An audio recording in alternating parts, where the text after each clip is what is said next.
ほら、ルフィ、今一緒に海賊になる仲間を探してるんだ。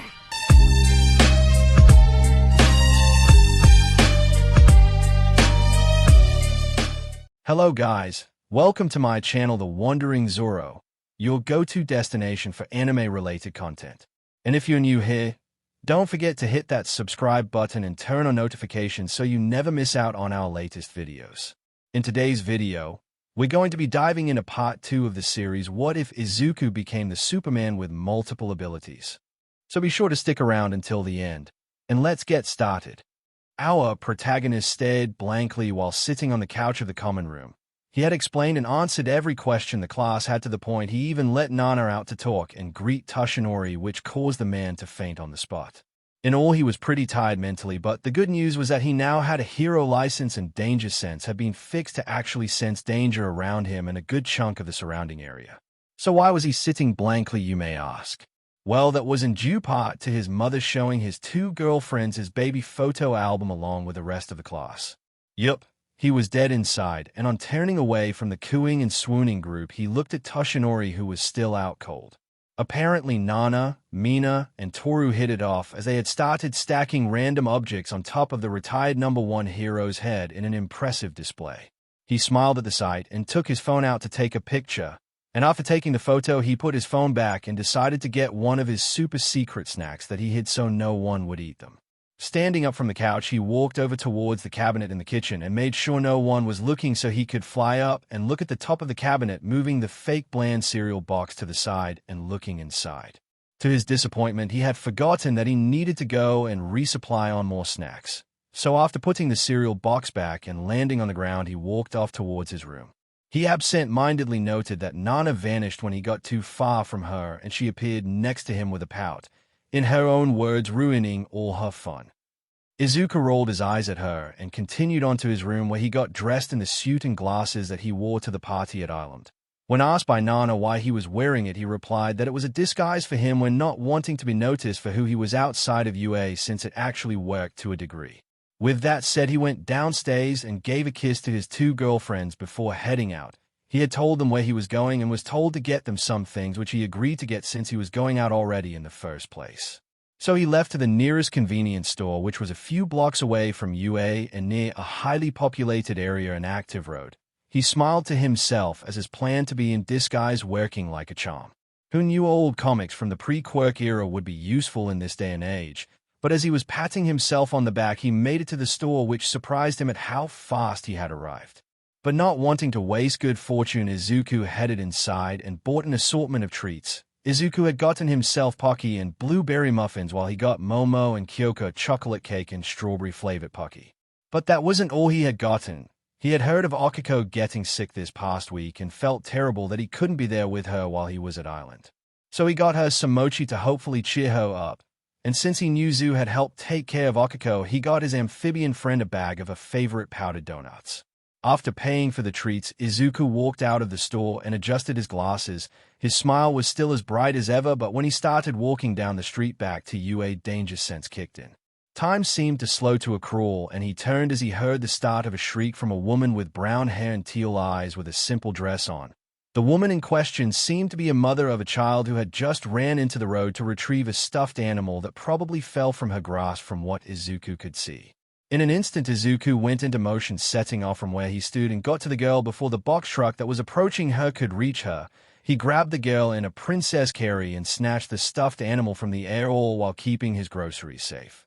The truck got closer as he got into a crouch and leaped up and over it, and slowly drifted in the air as he didn't want the girl in his grasp to feel all of the friction and pressure from his quick movement in grabbing her.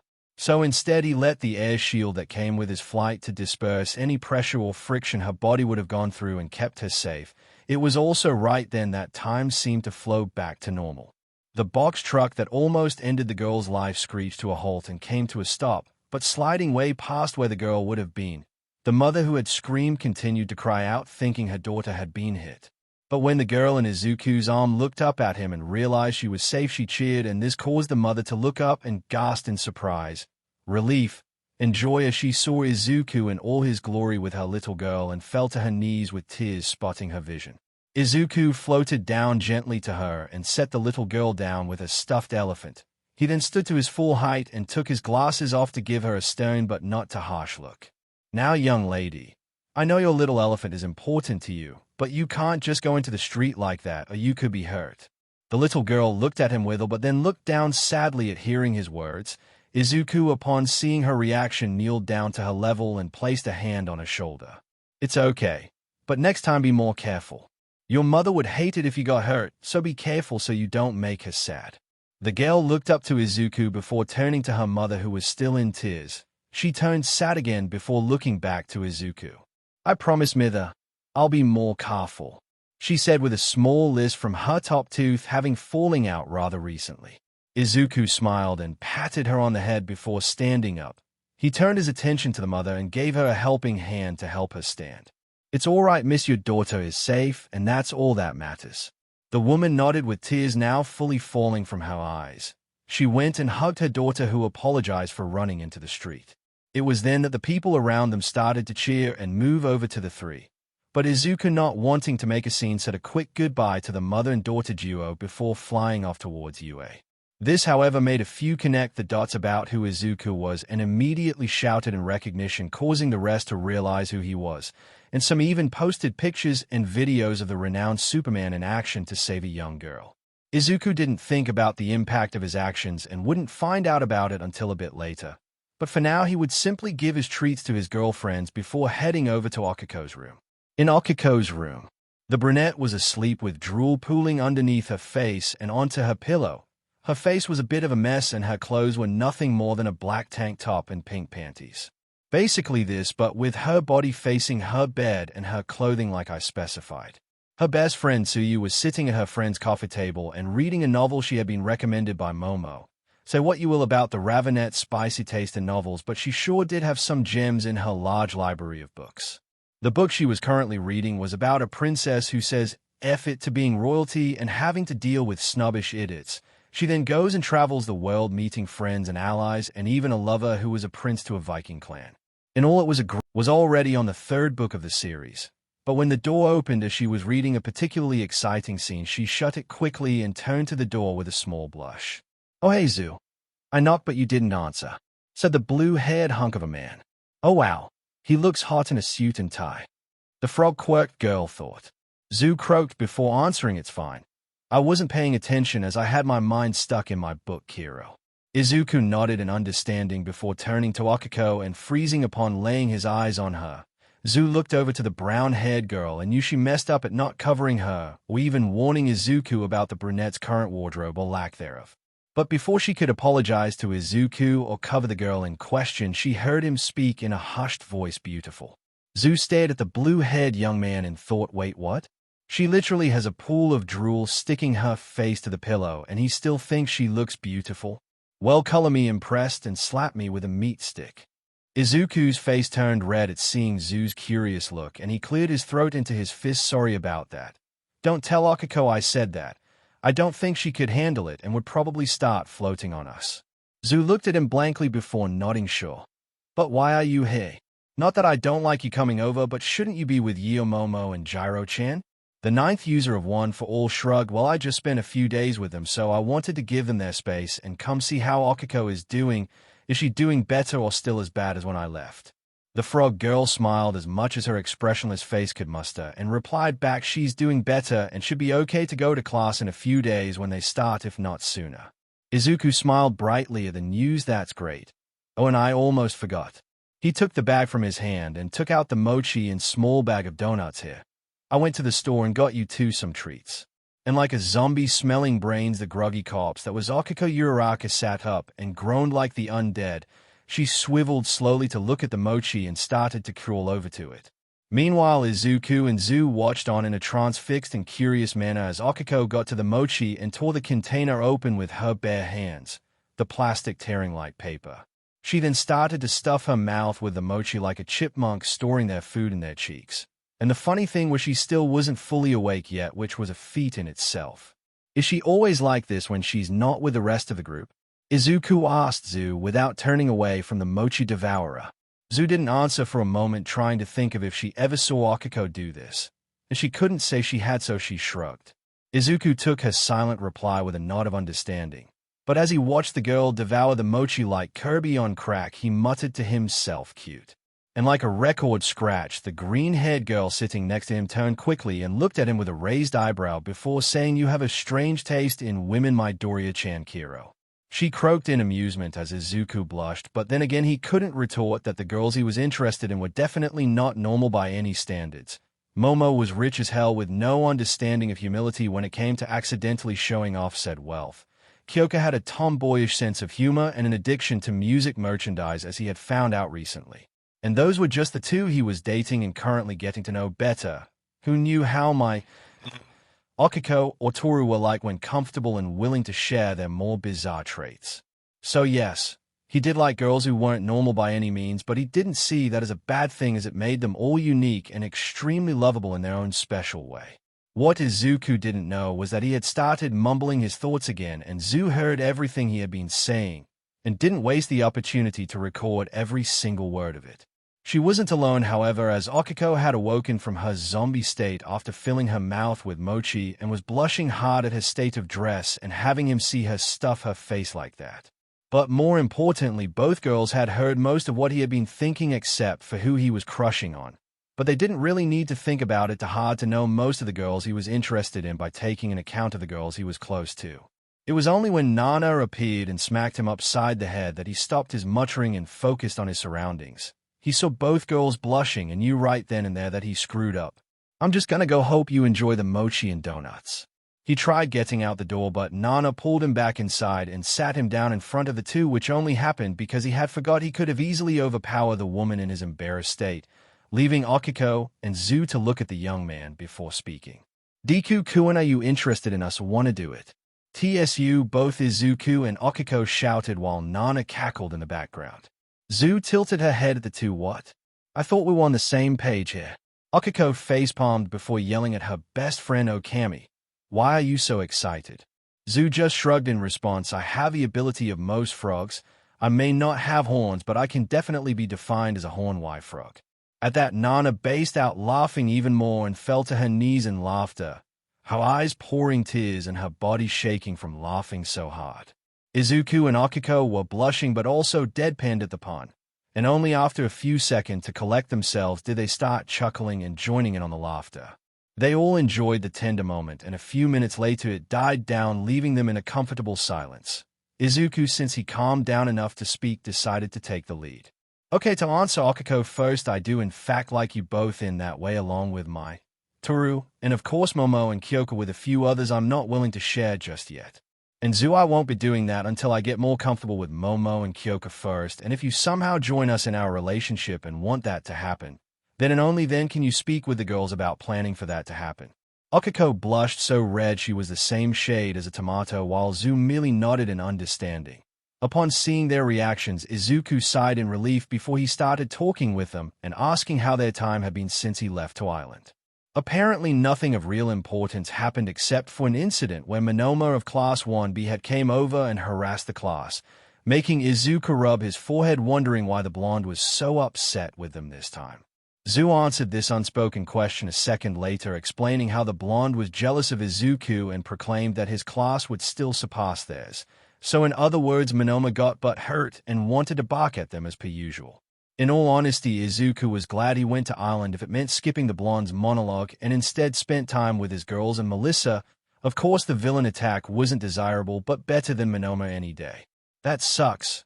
Hopefully he chills out, but that's highly unlikely to happen unless I talk to Kan-sensei and complain about one of his students harassing us unprovoked.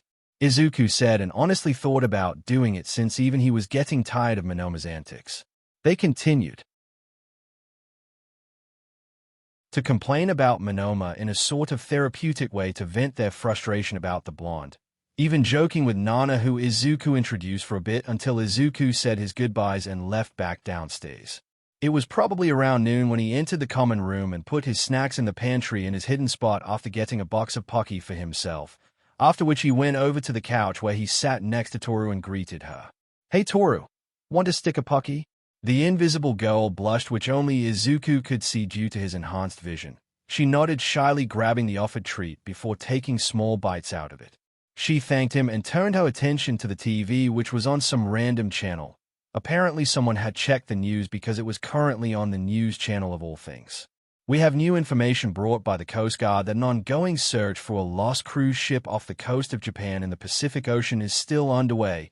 Heroes have tried finding the ship, but have not made any new progress in their search. Toru frowned at this. That's horrible. I hope they find those people soon. It was then, however, that she felt a breeze. Turning to the side, she saw Izuku was gone and her head tilted in confusion before a light bulb appeared over her head, and understanding a few seconds later, she understood what had happened. She turned to the others in the room who hadn't noticed yet and wondered if she should mention the blue-haired boy had gone to most likely search for a cruise ship in the middle of the ocean, but she soon decided against it since she knew he'd probably be back soon anyways. So she instead took Izuku's Pocky box he left on the couch and started to eat them while she waited for his return, and blushed when she thought she sounded like a housewife waiting for her husband to return home from work. In the Pacific Ocean, a ship was trying its best to stay afloat while being hammered with heavy rain and vicious waves, the thunder echoing in the sky as the ship's captain furiously shouted commands to his crew. Wave starboard side, winds coming in from the east. Boom! The wave hit the side of the ship, causing it to almost turn over but just barely straighten out, letting the crew breathe a sigh of relief. However, their relief was short-lived as an even bigger wave seemed to appear out of nowhere and was heading right at them. The captain cursed under his breath and shouted into his radio to alert his crew and passengers of the imminent danger. All crew and passengers brace for impact. I repeat, brace for impact. A crewman next to the captain looked towards his higher up and spoke in a hysteric voice, "But, sir, that wave will finish us. Why even tell the others to brace themselves if we're all going to die?" The captain turned to look his helmsman directly in the eye, because at least they'll die with hope. The crewman didn't say anything back before turning to look at the wave ahead of them, and he choked a cry of dismay, trying not to show his horror at the situation, knowing his death was coming. The captain, seeing this reaction, also moved to look at the wave and turned the radio on once more to speak to everyone on board. Another wave coming in on T-10 987654320. His count, however, was interrupted as a red beam of heat hit the approaching wave, cutting it horizontally and drastically dispersing it into barely half of its original strength and safety, hitting the ship. The crew, after seeing the wave safely pass over them, cheered and hollered in sheer joy of living to see another day, and increased in volume when they caught sight of a man in a hero costume floating just in front of the helm of the ship. Hastily, the figure flew to a door leading to the helm where the captain and his helmsman were. On being allowed in by one of the crew, he entering and was almost tackled, but the hero stopped that with his outstretched hands and carefully made his way to the captain. Said hero was none other than our protagonist, Izuku Midoriya, also known as Superman. The young man, when getting to the captain, gave him a handshake and spoke to the man in a professional manner. "Hello, Captain, I'm Izuku Midoriya, but you can call me Superman. Now I wish I could talk more, but we don't know how long until another wave of that size comes, so I'll be short with you. Where is the nearest place this ship can get to for you and your passengers to be evacuated from the vessel?" The captain shook the young man's hands before nodding in respect and answering back, "We were trying to get to the shipping dock in San Diego, California, but due to the ungodly storm, we aren't too sure where we even are anymore on our map."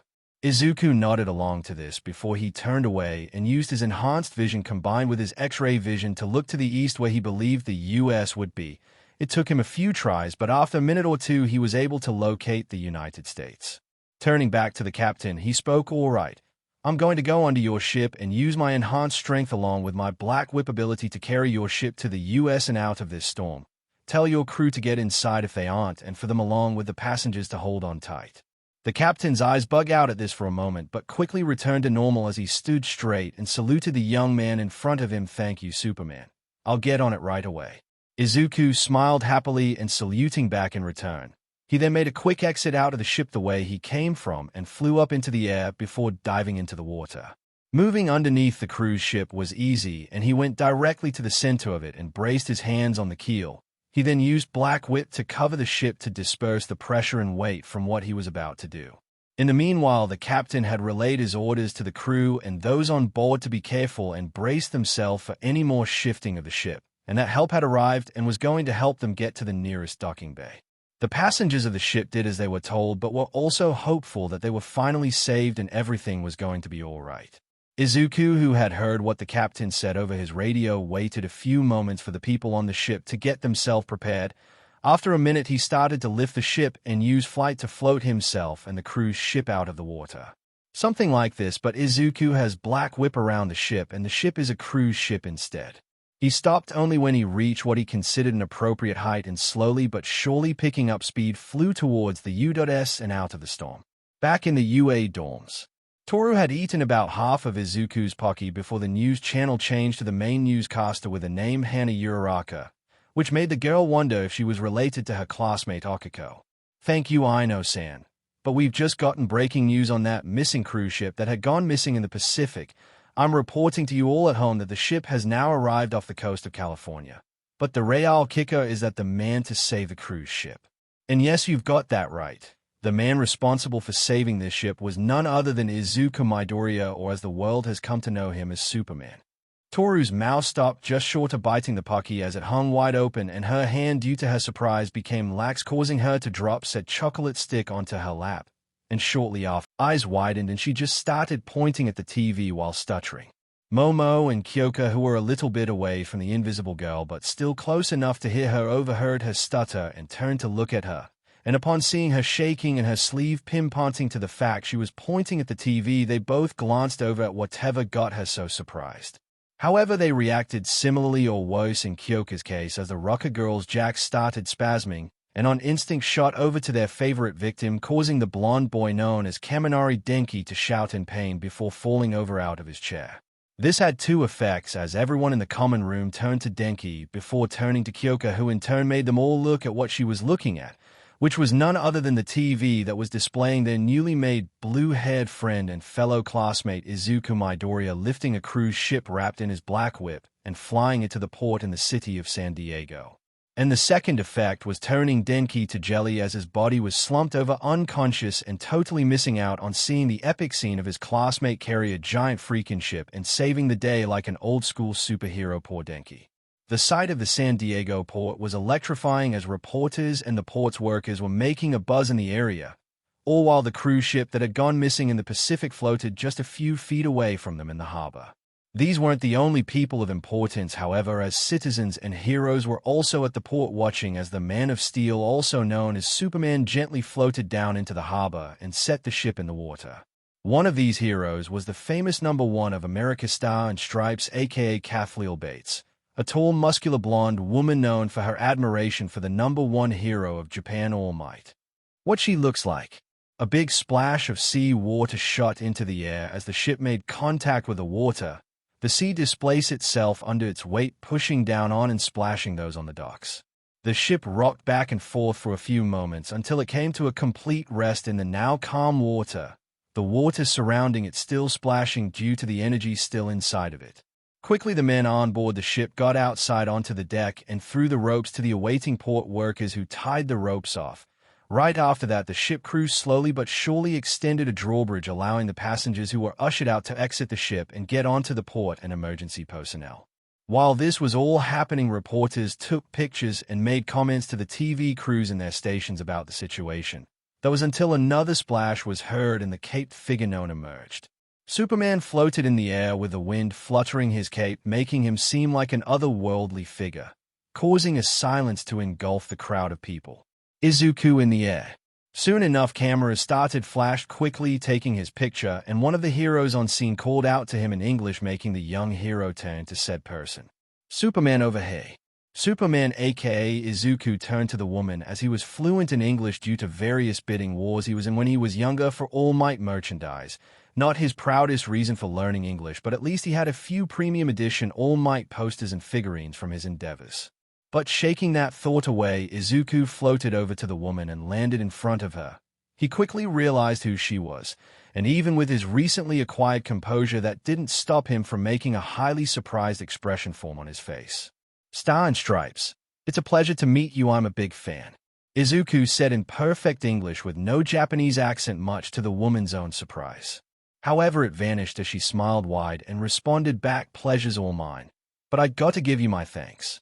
We weren't sure if we would be able to find and safely recover the ship with how big of a radius the storm encompassed."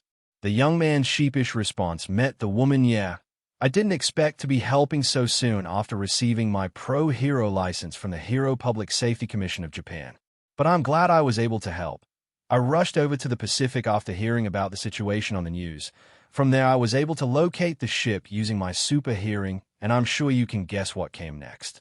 Star and Stripes chuckled and patted his shoulders similarly to what an older sibling would do. I sure can. Great work for a newbie. I'm glad to see you working so good on your first day. Izuku blushed at the strange act of kinship and rubbed the back of his neck. Thanks. But he was cut off as reporters started to make a racket demanding to talk to Izuku and were trying to force their way to the pair. However, upon seeing this, Izuku's sweat dropped and turned back to the #1 hero of America. Sorry to save and fly, but I'd rather not get hounded by reporters. I haven't had the class on how to deal with them yet. Hopefully we can work together in the future sometime, since I'd love to work with a fellow All Might pupil and fan. He extended his hand to Star and Stripes, who looked at it and then up to him, her mouth forming her iconic smile as she extended her own and grasped his. That's understandable. No hero likes the prez except for the glory hogs. And yeah, that would be great. I'll see you around, Superman, and make sure to tell All Might I said hi. Izuku gave a genuine smile of his own and nodded his head before releasing her hand and taking a step back. Almost immediately afterwards, he shot up into the sky, and a sonic boom echoed when he was high enough to reach past Mach 1 without hurting anyone's hearing. The #1 hero of America couldn't help but smile in admiration at this, even when the wind made her perfectly made hair and cape fly backwards. CYA, when you turn into the #1 of Japan, kid. I'll be waiting for you, but on second thought I might just pull a few strings to work with you earlier than that because it'd be more fun. With that last thought in mind, she rubbed her chin and walked off towards her crew, also not wanting to deal with the vultures, also known as reporters. But neither she or Izuku would know how impactful a picture of the #1 hero of America shaking hands with a disciple of All Might would mean to the world. With Izuku flying over the sea, our protagonist was heading back home until his heightened hearing heard something to the southwest of Japan. In other words, near the southern part of China. Izuku hummed before saying his thoughts aloud. I'm already out, so it wouldn't be too bad if I go check on that, right? Probably. I mean, it's not like I'm forgetting anything. With that said, Izuku diverted his course and heading to his next destination, not thinking about how he would irritate a certain sleep-deprived teacher of his who was completely done with what his life has become. At Heights Alliance dorms inside UA. Speaking of which, the teacher of Class 1A walked inside the dorms holding a suit jacket with pants, tie, and white dress shirt with shoes bundled up in his arms. All right, which one of you threw your clothes outside the dorms and didn't pick them up? He spoke to the whole class that were crowded around in the common room of the dorms surrounding the TV. But when none of them noticed him, Aizawa's eye twitched and he walked over to see what had gotten them all so enraptured. However, when he pushed past Mineta and Kaminari to see his #1 problem child setting a cruise ship into the port of San Diego's water and shaking hands with the #1 hero of America, even he wasn't sure how to react. So after a few minutes to digest and form a plan of action, he dropped the clothes onto the floor uncaringly and turned around to walk out of the dorms. He even ignored Ida calling him, as he was simply done with all the nonsense that had been this half of the year. Yet before exiting the dorms, he spoke over his shoulder loud enough for all of his problem children present to hear. I'm too tired and mentally exhausted to handle this at the moment, so in the meantime Yorozu is in charge and will inform problem child #1 to head to Nezu's office when he returns. When Aizawa exited the dorms, it was then that something popped inside his head. His mind raced over and over again about the fact he wasn't even finished with 1 year with his class of Hellspawns and had 2 more years after this one was done. He shivered involuntarily, and the thought of quitting raced through his mind for a second, but in a sick twist of fate, which he really should have already guessed would happen by now, he received a text from Nezu stating he still had 6 more years in his contract with no way of getting out of it. The rest of the class that watched their teacher's actions watched as he screamed to the heavens for a solid minute before slumping his shoulders and walking away. They shrugged before going back to watching the news coverage about Izuku and how the news anchors talked about his future of being an amazing hero like All Might or even better. Bakugo at some point couldn't contain himself and yelled about being the best and that Deku wouldn't surpass him before stomping off towards the gym to get stronger. Kirishima had followed him saying how manly Izuku was, and with a few others feeling pumped to not let Izuku surpass them too easily, and followed along, even if he had already surpassed them long ago. This left Momo, Kyoka, Toru, and a few others around the TV and couch area mingling with each other. with Momo at some point sitting down next to Toru with Kyoka following suit. The Ravenet looked over at the Pocky laid on the invisible girl's lap, and raised a brow. Toru-chan, is that Izuku's Pocky? Toru snapped out of her daze and looked to Momo and then to the Pocky, which caused her to blush maybe. Momo giggled at the usually boisterous girl's shyness. It's okay, dear, I don't mind, and I don't think Izuku will either. The invisible girl nodded yes, but I didn't ask him, so I'm still a little worried. This time Kyoka spoke up, eating the treat Izuku had bought her earlier. He won't be mad. He's pretty chill like that. Besides, it seems like he's pretty busy at the moment. She pointed to the screen showing that Izuku had saved a bridge from falling and saved a group of people from a burning building in the span of 5 minutes. Each of the girls looked on in silence, mentally coming to terms with what they were watching. Is it just me, or does his suit make his butt look bigger? Momo blushed and turned to Kyoka. Kyo. The punk girl shrugged at her girlfriend's reaction. Oh, come on. You can't tell me it doesn't make him look extra thick with 3CS. Momo continued to glare with her blush just as dark as her old costume, making Kyoka sigh. Fine, but when he gets back I'm complimenting him and his cake while you sit and eat yours. Rolling her eyes, Momo leaned into the couch and let out a deep breath at seeing Izuku go around the world saving people and stopping crime while he was at it. This did make her wonder, though, does his license let him work in foreign countries? Only time would tell. Or Nezu, if she was right on, who would tell her boyfriend if he had just gone and broke international law on accident. 30 minutes later. Boom. Izuku's flying form shattered the sound barrier as he approached Yue. He had just finished with a building collapse and was heading home with his hero suit full of various scratches and scuff marks. After all he had done so far today, he was glad he had a pack of Pocky waiting for him, and was also needing to talk to Nezu about something he had thought of while on his patrol around the world. Coincidentally, he had the same thought as Momo of whether or both he had accidentally gone over the other country's jurisdiction or whatever they called it. He honestly worried he stepped over the line with his hero license and didn't think of the consequences, but then again he wouldn't feel bad breaking a few laws if it meant saving people. With that thought in mind, he saw Yue in his sight. Slowing down his flight to get under the sound barrier, Izuku reached the school easily enough and landed in front of his dorm building. He landed as soft as he could, making a thumb on the ground. Seeing the small indents of his feet, he knew he'd need to get a bit more experience before being able to land the way he wanted. But that was for another time.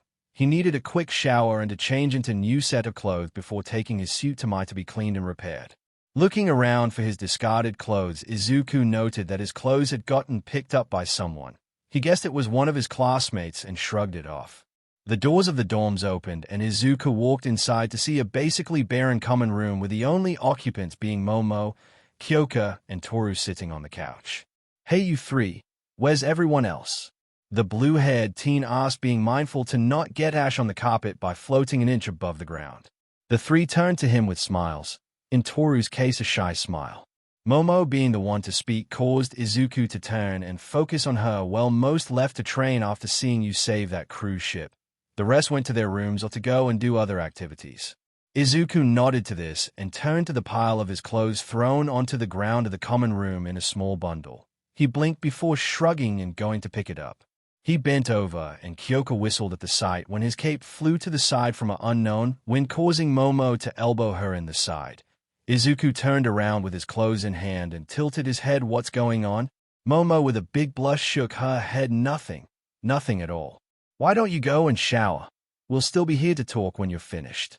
Izuku nodded hesitantly, thinking something was off, but didn't push it before floating over to the stays, leaving a snickering Kyoka and 2 blushing girls behind. Momo, having waited for Izuku to leave, turned to Toru and smiled teasingly. So Toru-chan, you like Izuku in a romantic way, correct? The invisible girl's face turned flushed and she squeaked. But just a second later, they all heard a loud noise from the second floor and turned to see Izuku roll onto the bottom of the stairs, having just fell on all the stairs leading all the way to the second floor. Their eyes went wide as Izuku shot up, his forgotten clothes flying into the air. He looked at the girls with his mouth agape before stuttering, th what? Toru's horrified red face met his own, and Izuku gulped. You like me? The invisible girl felt like dying as she grabbed her arm and rubbed it shyly while her blush stayed on her face. It took her a few moments before she lifted her gaze to him and answered truthfully. Yes, I do. Izuku wasn't sure how to react to this, so he turned to Momo and Kyoka. The two were looking at their boyfriend while eating their treats he had bought them earlier. Upon seeing him turn to the Momo with a mouthful of cake waved her hand at him in a go-on motion while Kyoko with a smirk gave him a thumbs up. Hesitantly, the blue-haired teen looked at Toru and spoke, I like you too, actually, but I would like to get to know you a bit more before dating you fully. Is that all right?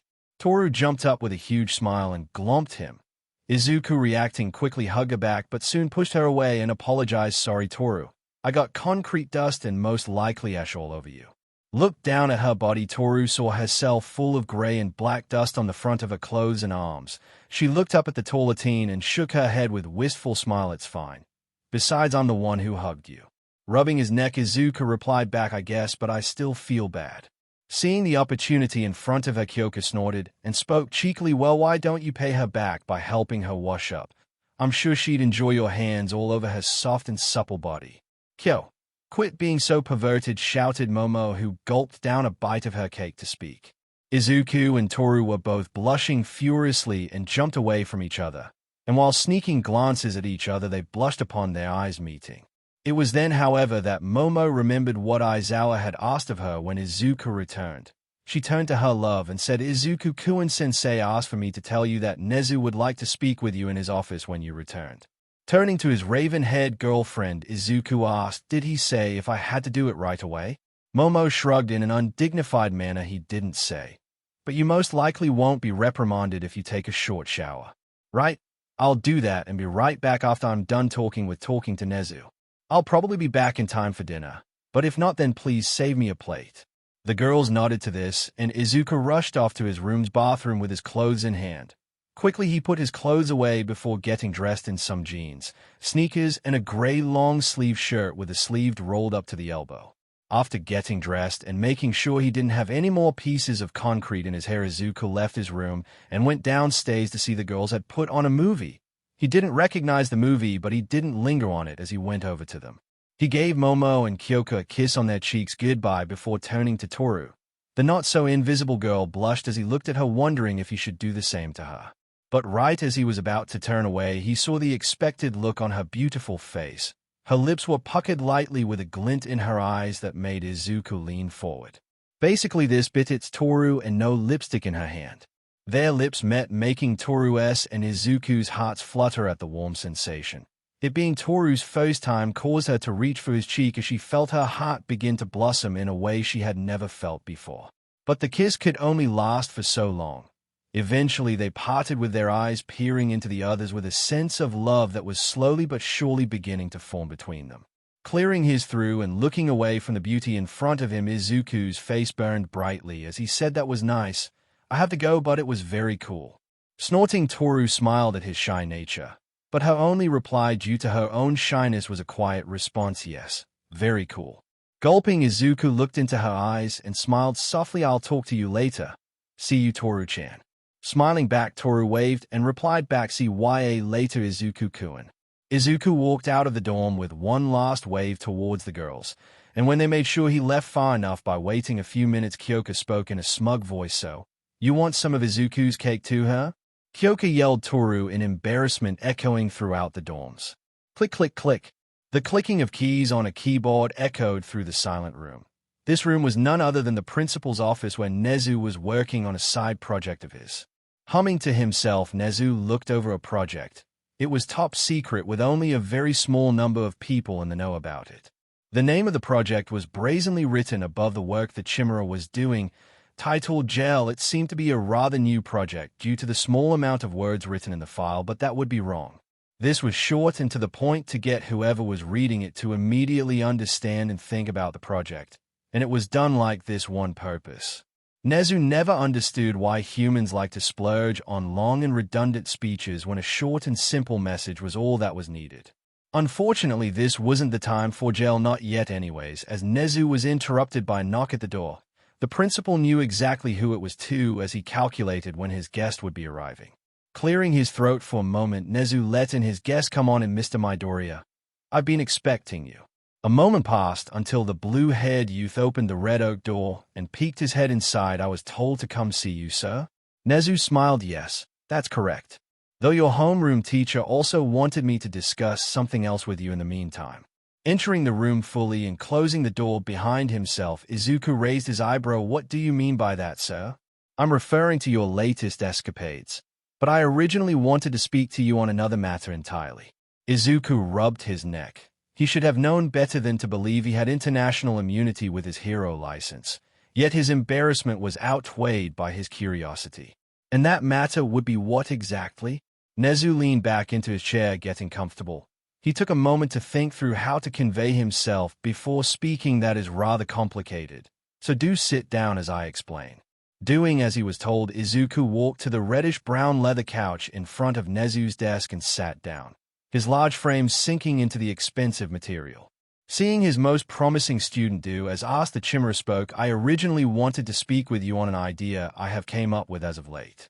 Looking more intrigued, Izuku didn't interrupt him and let Nezu continue. With you gaining your temporary license, I believe it is in your best interest to attend my advanced course to speed your way through the classes needed to get out of UA and work efficiently out in the field like you have been doing. Blinking, Izuku asked in astonishment, advanced course. And as if a switch was flipped, Nezu's smile became fierce. Well, of course. I mean the newly formed course I made just for those like you as soon as I learned of your growth. It's designed for someone like yourself who would be useful currently out in the field but needs the proper training to get them through the most important aspects of a hero. You made this to help me and simultaneously torture me mentally, haven't you? Asked the blue-haired teen. Still smiling, Nezu clapped his hands. Splendid. You're getting accustomed to me already. That'll do you well in the long run. Izuku was about to say how horrible of an idea this was, but wasn't able to as the phone on Nezu's desk rang. Oh, that must be Makima. Just a moment, Midoriya, as I take this. Unsure how to respond, Izuku just patiently waited for the phone call to end, but his super hearing allowed him to hear the voice of the HPSC president, Makima. Nezu, I assume you've been watching the news and have made plans? Nezu rolled his eyes in a playful manner. No greeting as usual, Makima. Oh well, that's just the type of person you are, I suppose. Yes, I did in fact form a plan, and even have Midoriya with me here as I speak. Izuku's eyes widened and was about to protest, but was silenced by Nezu raising his paw, hand, whatever you'd call it. It stopped him from speaking out. I expect no less from you. If you wouldn't mind me speaking my mind, I'd like to be put on speakerphone, Makima said in her usual business tone. No need. Young Midoriya can hear you just fine. The unamused look from Makima could be felt through the phone as she replied, sometimes I wonder why I stay acquaintances with you. Sipping from his freshly made tea, Nezu responded joyfully, acquaintances? I at least thought we reached business partners by now. Your jokes grow more and more tiring, so I'll get to the point. Mr. Midoriya, I have spoken to the UN and have been given permission for you to work across the globe wherever there is trouble. Just remember to keep mistakes to a minimum, and they will let you keep your global hero status. Standing up off the couch, Izuku smiled widely and acted his age. Really? That's awesome. Sorry about that. Apologized Izuku. It's no problem, Midoriya. But like I said, do keep in mind your actions in the future. That also brings me to another thing I must mention to you while you are in reach.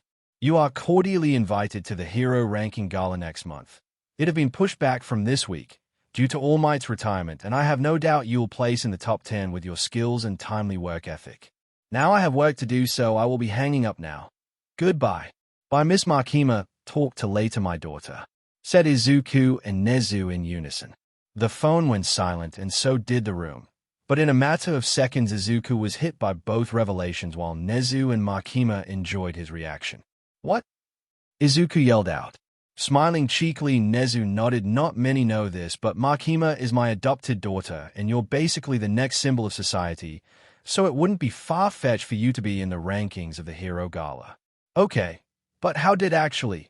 You know what? I don't even want to know. Exhaled Izuku while rubbing his temples. Smart move, Midoriya. Now that I've heard your amusing reaction, I will actually be hanging up now. Beep. The phone went dead, showing Makima had indeed hung up after enjoying Izuku's surprise, much to the young hero's annoyance. Nezu, seeing that the moment had passed, decided to get to the other topic of discussion now. Then, I believe we needed to speak on your international debut. Is it too late to unenroll? Chuckling evilly for a long minute, Nezu replied in a deadpan tone, yes. Time skip. After a grueling discussion full of questions and planning of his future torture that Nezu called his upcoming classes, Izuku was finally able to go back to the dorms. Exiting the principal's office, Izuku walked down the long hallway towards the main building's entrance. But on the way, he noticed something. The students and teachers, to be exact, they were staring at him, curious at what this was all about. When he saw a girl from Class 1B, he decided to ask about it. Sorry to disturb you, but do you know why everyone is looking at me like I'm some sort of... Oh my god, you're Superman. Superhero. This is now starting to make a lot more sense, exclaimed Izuku as the gears in his head got on track. The blonde-haired girl shook with excitement as her big blue eyes peered up at Izuku. This was Pony Tsunotori and part of Class 1B. And in Izuku's opinion, she was super cute. And could you blame him for thinking that? With her big blue eyes, long blonde hair, short but curvy frame, and adorable personality, what was there not to like? I'm a big fan. Love you, catch pork. Pony tried her best to use her broken Japanese. Izuku, knowing that Pony wasn't native to Japan by the gossip of his female classmates, spoke to her in English. If you'd like, we can speak in English. You seem to be struggling, so if you're more comfortable talking like this, then I'd gladly do so. As if her already big eyes couldn't become bigger, they did just that, and shined brightly. She spoke in her native tongue with the heaviest southern accent he had ever heard. Yes, I'd love to speak to ya like this. I don't got many friends around these parts that can talk to me like you can, she said with a beaming smile. Izuku returned the smile. Well, now you got one more. But do you mind talking as we walk to the Class 1A dorms? I was kinda already heading that way. Pony nodded swiftly. Sure thing, friend. And if YA don't mind me picking your brain, then can I ask how it was meeting Miss Star in Stripes? Sure thing. I don't mind one bit. They started walking while trying to ignore the looks that Izuku was receiving. And in the meantime, Izuku regaled Pony about his time meeting Star in Stripes. So this may be super duper off topic, but do YA really have a group of gals? Asked Pony with a head tilt, making her look innocent, even though she just asked a not-so-innocent question. Blushing, Izuku rubbed his head awkwardly. That's a rather private matter. So that's not no denial if I've ever heard one. So does that mean it's true? Pony leaned into Izuku's personal space as the two had stopped walking due to the unexpected question. As Pony's melons pressed against Izuku's abs, the blue-haired teen wondered how to respond. Well, it's complicated. But, yeah, I basically have a group or something like a polyamorous relationship of sorts. Wow. That's just the darn most interesting thing I ever done heard before. Can I join? What? Asked Izuku in shock. Can I join? She repeated. Sounds nice having a strap-in tall glass or water like yourself. And if you're already sharing, then why not add a gal as purty as me? Becoming a blushing mess, Izuku stammered. Ayui, why don't we talk about this in my dorm? In a rush, Izuku picked up Pony before blurring off into the direction of the dorm building, and went right past the common room and into his bedroom where Momo, Kyoka, and Toru were waiting. Sure, I don't know, we're already here or some sauce, said Pony as she looked at her new surroundings. Izuku was about to speak, but he and the others heard Bakugo shouting from the common room. Deku, you made me drop my Reaper sauce tacos. Ignoring that, why weren't you three downstairs? Not that I mind having three extremely pretty girls on my bed, but this is a little surprising, Izuku asked the three bewildered girls. Kyoka was the one to answer, although with a noticeable blush at being called pretty. Got bored and the boys wanted to play games, so we went up here to wait for you. Nodding along to Kyoka's reasonable explanation, Izuku turned and introduced the blonde at his side. I'm pretty sure you guys know her, but in case you don't, this is Pony Tsunotori from Class 1B. Yo, hello, hi. The three greeted. Pony smiled and waved to the three while speaking Japanese. Nice meet you. The three seemed confused until Izuku explained she's still struggling with Japanese, so I was planning on talking to her in English for the time being. Momo ordered this. That's just fine, sweetie. If you'd like, Pony, I can also speak to you in English. Kyoka and Toru stepped forward. I can too, me as well, although I'm not fluent or anything. The blonde American girl became teary-eyed with joy, and in a quick movement she wiped her watery eyes and ran to envelope the three girls in a hug, lifting them all off the ground, showing off her surprising strength. The three eeped, and Izuku whistled at how strong the horned girl was. You wouldn't expect a 5-foot-tall girl to be able to lift double or triple her, more or less, but here she was doing just that. Setting Momo, Toru and Kyoka backed down. The American girl giggled and placed her hands on her hips with pride and joy. The three girls soon laughed, and the entire group started talking, from various topics like movies, TV shows, and even heroes to Izuku's pleasure. Although they did talk about Pony's interesting in joining the relationship, but they eventually came to agree that she should get to know them all better before officially joining. That's pretty much how the rest of the day went. And by the time the day was over, Izuku walked Pony back to her dorms before heading back to his own and eating dinner with everyone. Dinner wasn't anything too special, just some pasta and some garlic bread. The only real exciting thing was when Izuku retired with Momo and Kyoka to the Ravenette's room. From there, they watched Netflix, and Momo's hands may or may not have started to wander as they watched the first Terminator movie. Kyoka noticed the way Momo was touching Izuku, and instead of shying away, she started to do the same, but at a more relaxed and controlled manner. They didn't do much more than that. After all, they were still not comfortable going further for now, but they had talked previously about their personal boundaries together and found they each were okay with different levels of intimacy. Izuku was honestly fine with anything the girls were up for as long as it wasn't something too strange and they talked about it. Meanwhile, Kyoka was on the opposite spectrum and wanted to go slow and progress naturally with what she was comfortable with in the moment. And then there was Momo, who by her own words claimed that she wanted to have Izuku take her maidenhood and treat her like a goddess of fertility when he was ready for it. That definitely made Izuku sputter incoherently for a bit until Momo got him to calm down. But in the meantime, Kyoka had been absolutely flabbergasted by her best friend's words. This talk is sort of how they ended up in their current situation. Kyoka watched on the sidelines while Izuku was pushed further and further along as Momo got more and more handsy with him, running her dainty fingers down his toned abs, her rubbing his chest, and finally stroking his thigh and prominent bulge that poked out of his pants. Eventually the tables turned to Izuku exploring Momo, touching her bountiful rack, to squeezing her rear and feeling its plump yet firm texture that swallowed his fingers greedily. His lips marked her skin, focusing on her neck and lips that were repeatedly attacked as he wanted her to feel his passionate love for her. But didn't go further than this that night to keep their stated boundaries and not wanting to move too quickly in their relationship. But by all might were they ever so tempted to go further beyond. Plus ultra. Next morning. The first thing to happen after Izuku and the girls ate breakfast was my Hatsune, the crazy scientist herself, barging into the common room and immediately pointing him out along with Momo and Kyoka. "Izu, princess, Canary, come with me, we have work to do," said the pink-haired girl. The mentioned three turned to each other, giving them a look to emphasize their curiosity and slight worry, before turning back the girl of the hour and shrugging. Since they had already finished eating and set their dishes away in the sink, they all just got up and followed Mai, who grabbed Izuku's arm and shoved it into her large bust while humming to herself. They walked in silence from then on, except for the sound of Mai's excited humming that filled the empty void between them, which was actually rather pleasant. When they got to the door of the support studio, Mai kicked the door in, not caring for the shout that came from Power Loader, who cursed loudly at the pink-haired girl's antics. Mai, ignorant of her teacher, dragged Izuku and the girls over to her work table where a rather big machine lay. Izuku and Momo were quick to deduce that it was a satellite of some sort, while Kyoka just knew it was space-related due to the solar panels and antenna she had seen on one of the few posters Uraraka had in her room. "Mai, why do you have a fully functioning satellite on your desk, and why does it have my symbol on it?" asked Izuku. Mai just grinned before responding, "Well, as I was watching you work on the news yesterday, I realized something.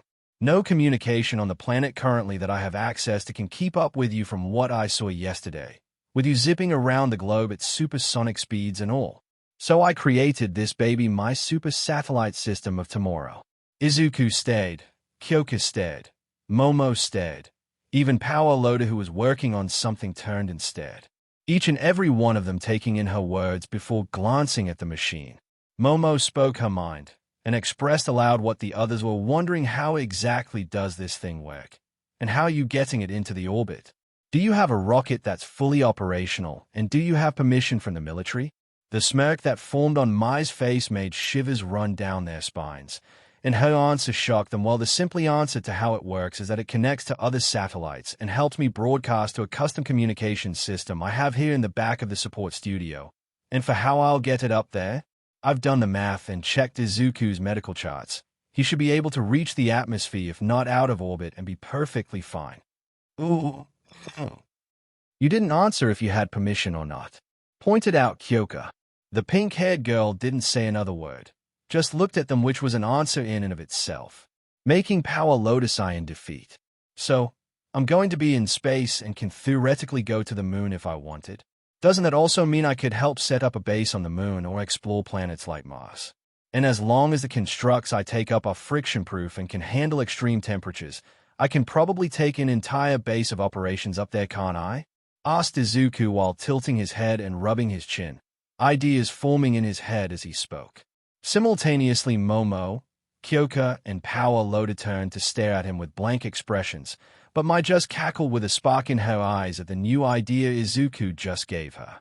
Yes, I will conquer the moon and help humanity colonize the moon and any other planet we desire by the machine gods. I love you, Izuku. I'll make you as many babies as you desire for the rest of my life and make sure they grow to be the most powerful in the universe, proclaimed Mai while her eyes glowed like those memes of angry or powerful people on the internet Izuku had been shown by Kaminari.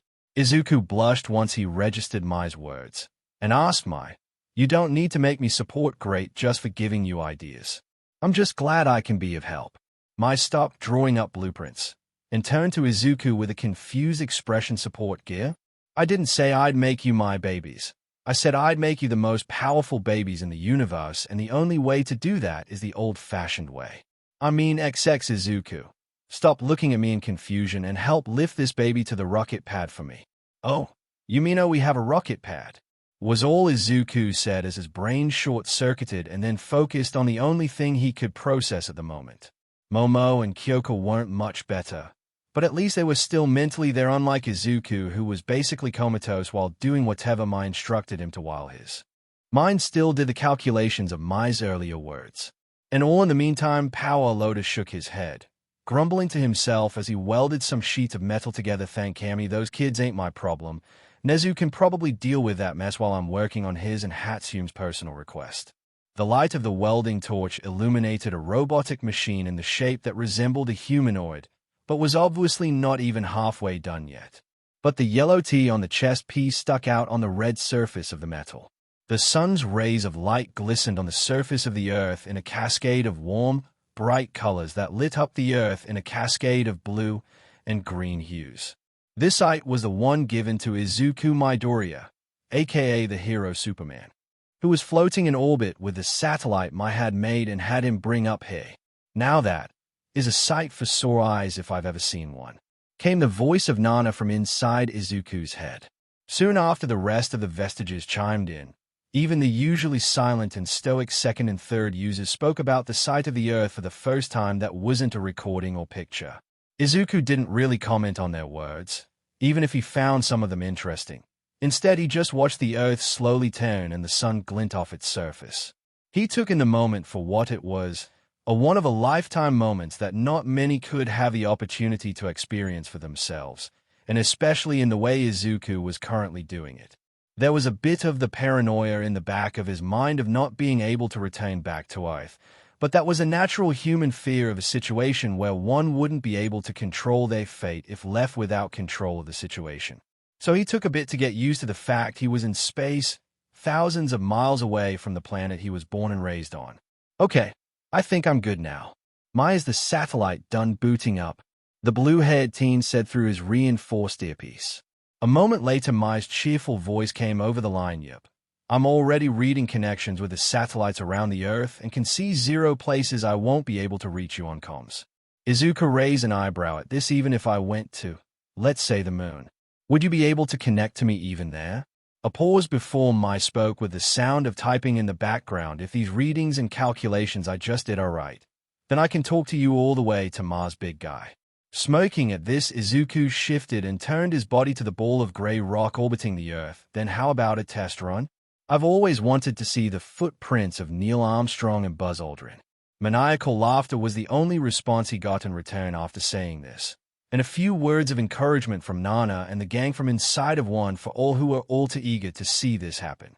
But before he flew off, Izuku asked one last thing of Mai over the line. Mai, can you bring Uraraka and 13 to the lab and turn on the camera you have installed into my belt?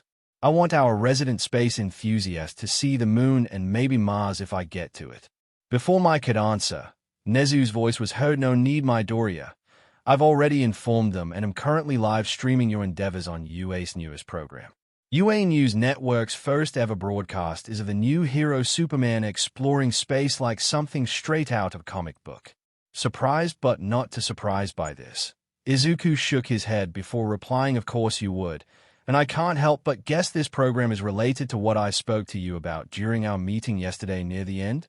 The cheerful tone of Nezu conveyed just how right Izuku was. Oh, something like that. But I believe you have a celestial body to visit, do you not? Izuku didn't respond to this. Instead, he shot forward and headed towards his destination.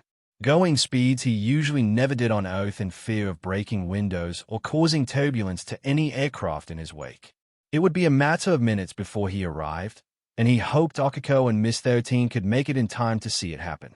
With Akiko and 13 walking down the hallway to the support lab of the support course, Akiko Uraraka wondered why the principal had her come here while she was supposed to train with 13 to get over the drawback of her quirk.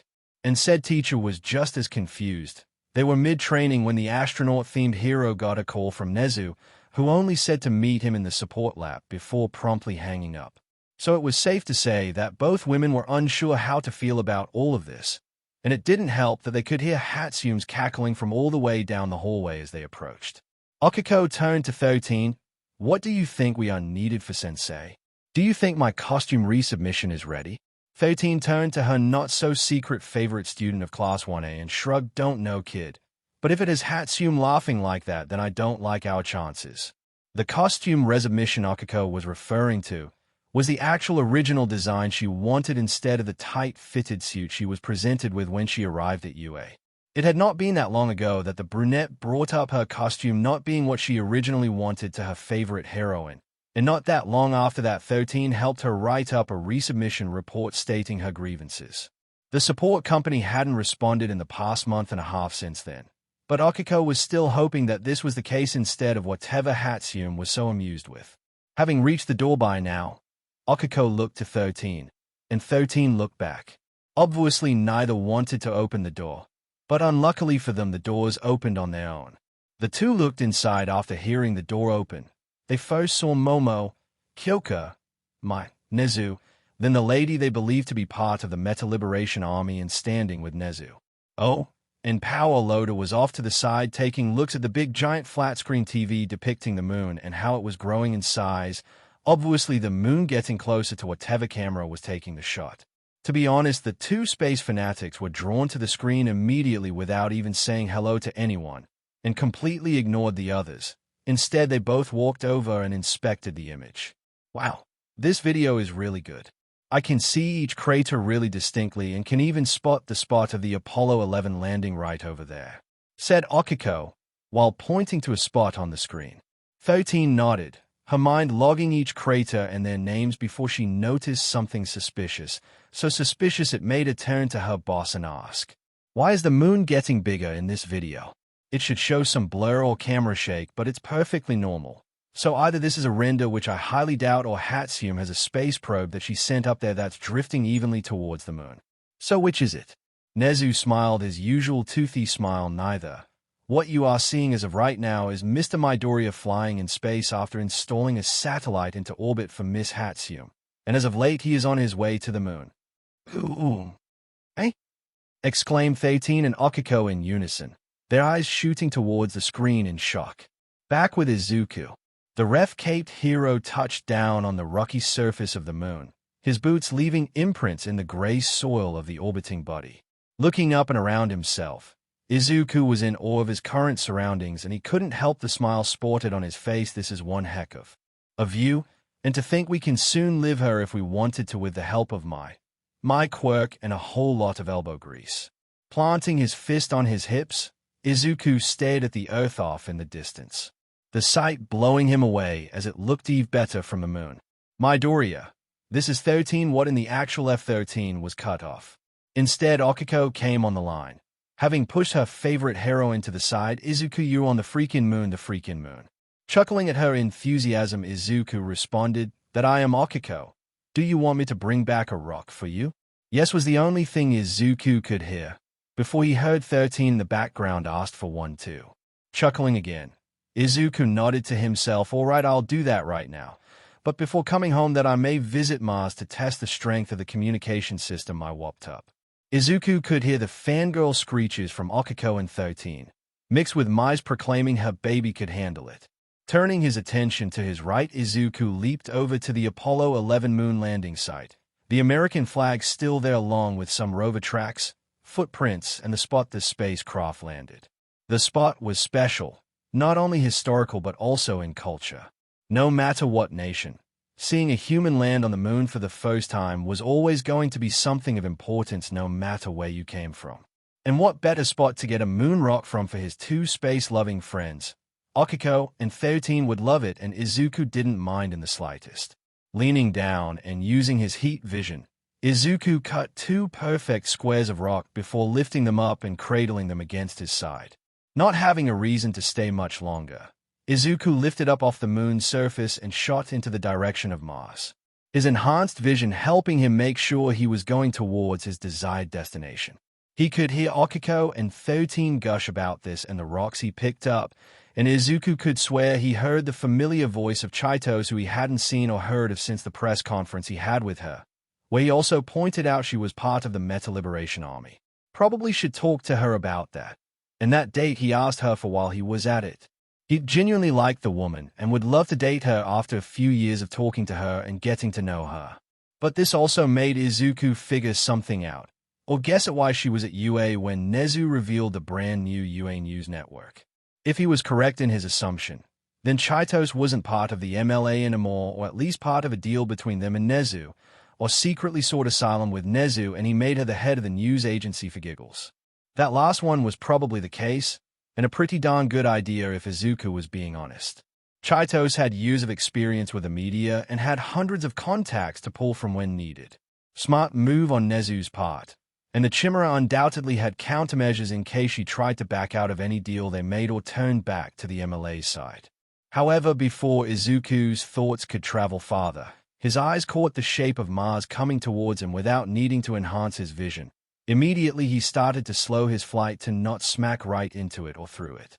Izuku flew around the tan-colored planet and found a landing spot just a little ways away from a sandstorm. If anything could test the communication system, a storm all the way on Mars would do the trick. I'm going into the center of this storm. Try and see if the system still reads me while I'm inside and for any errors with the equipment. A few seconds later, Mai replied, sure thing, Big Blue. I'm all set and ready to start this test when you are. Nodding to this, Izuku clutched the moon rocks to his chest and soon dove face first into the storm that pelted him with sand and even some lightning. But the communication system held strong, even when lightning struck him directly. The earpiece was still intact and the belt camera was still broadcasting to Earth and back with no problem speaking to each other. Izuku stayed in the storm for a bit longer until it fully passed by him, leaving him and the system just fine, showing that the test was a successful one.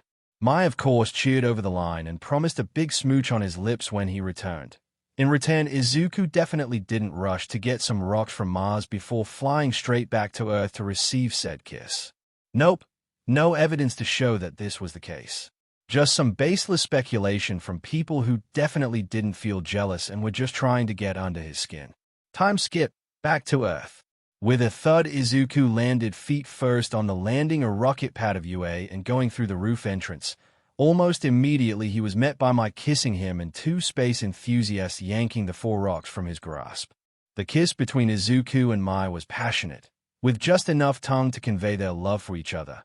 But the touching of Izuku's butt was a little over the top, and Izuku couldn't help but raise a mental eyebrow when hearing Kyoko whisper to Momo that at least someone else appreciated his rear without shame beside himself. He'd have to unpack that can of worms later. But for right now, he needed to break this kiss-turn make-out session and address the blue-skinned woman he was very familiar with. Mwah! Mai broke the kiss with a pop and grinned up at her boyfriend. I've already drawn up plans for a reinforced moon base for you with the help of Melissa while on Discord. I also got permission to have power loaders and Cementus's help we will needed for the base. Smiling at his pink-haired support gremlin, Izuku patted her head and spoke in admiration. That's wonderful, Mai. Give Melissa my thanks and just make sure it has electricity panels and a way to make oxygen without filters with whatever else you find yourselves wanting to add to it. Mai nodded at this before running off to the two teachers needed for her future plans. And once she was away, Izuku turned to see Okiko and 13 in a corner. They were both hunched over their preciouses as they referred to them, not wanting to deal with that until they calmed down. Izuku glanced to Nezu and the woman at his side wearing a black businesswoman suit with black-rimmed glasses. The young man waved as he walked over. Nezu, Chaitos-chan. Am I correct in assuming the UA News Network will be headed by Miss Blue Rose? Nezu nodded while Chaitos blushed at her Discord name being used when talking about her in-person self. It affected her even more due to the fact their history together revolved around that name and how the young man had catfished her 3 years. Clearing her throat to compose herself, Chaitos tried to act professionally. It is good to see you, my Doria-kun. It's been a bit since we last talked. Izuku smirked mischievously. All too similarly to a certain niece of Chaitos it has. Are you still up for that dinner request? You never contacted me about it, and I was feeling you may have forgot about me. Cheeks turning dark purple, Chaitos glanced at Momo, Kyoka, and Mai, the heiress and punk girl, giving her analytical looks before turning to each other while Mai was ignorant to it all. Momo and Kyoka had a wordless conversation before turning back and giving the blue-skinned woman a thumbs up in approval, much to Chaitos' surprise. However, with that approval, Chaitos gulped and answered Izuku with honesty. I could never forget you, Izuku, and I would love to. If tonight works for you, then that would be great, but if not, then maybe the next day could work. Izuku nodded to this. Tonight works just fine. I look forward to our date, my dear Rose.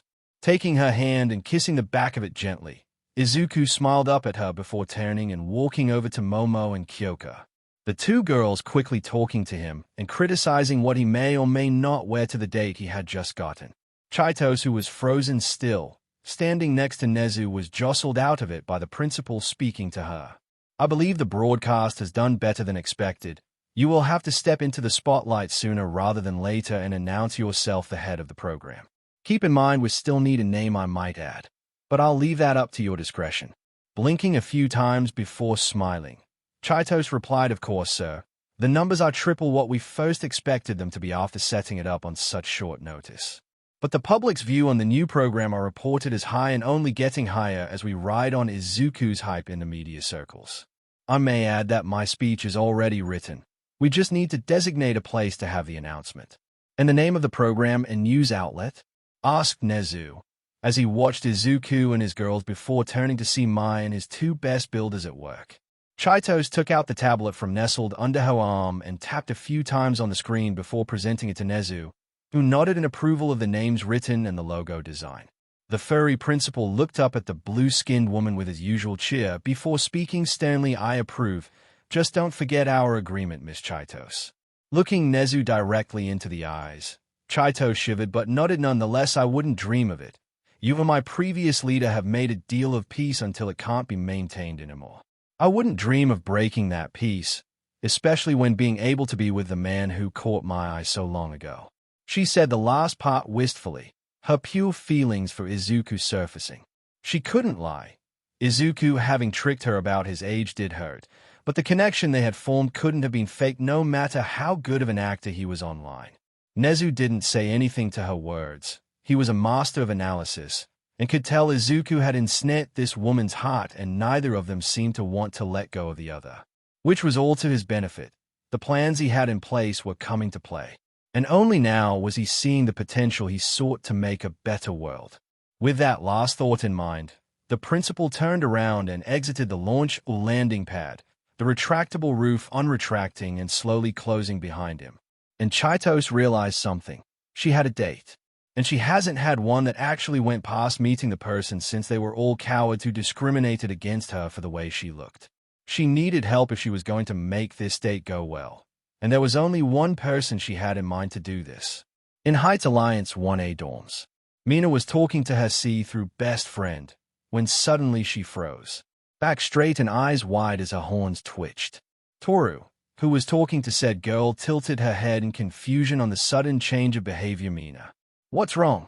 The proclaimed alien queen narrowed her eyes, her horns standing still and her head turning to the doorway. Something isn't right. The invisible girl looked where her friend was looking and saw no one at the door. Glancing back to Mina, she asked in confusion, and that something would be? Mina just continued to glare at the door, as if someone would burst through it any second now. I don't know. But I don't think it's gonna be good for me. It's almost like that one time when my friends from middle school came over and my auntie showed them all my baby pictures. But somehow this feels even worse than that time. Toru stayed at her friend for a moment until a thought came to her. Wait, this doesn't happen to be the same aunt that Izuku asked out on a date in that conference not that long ago, right? Yes, one and the same actually. But why does that no, were the final words to escape Mina's mouth before the blue-skinned woman, known as Chaitos Kazuki, barged into the doors of the dorm by kicking the doors open violently. Yellow eyes met yellow eyes, as Chaitos grinned and pointed at her niece. Gumdrop, help me get ready for a date with Izuku. Chaitos glared at Mina. For this, don't curse or I'll spank you like I did when you were at my knees.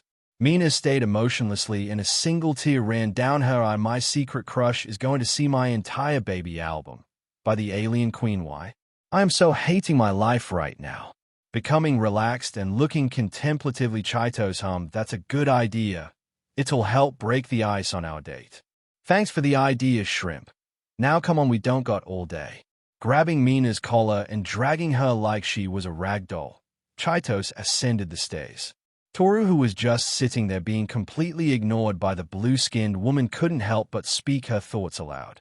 I wonder if that's how Mina will act when she's older, said Toru as she put a finger to her chin while wondering how Mina would act and look in her 20s. So, this was the end of this series. Stay tuned for next part of this series, and if you like this video, don't forget to like, share, and subscribe to our channel.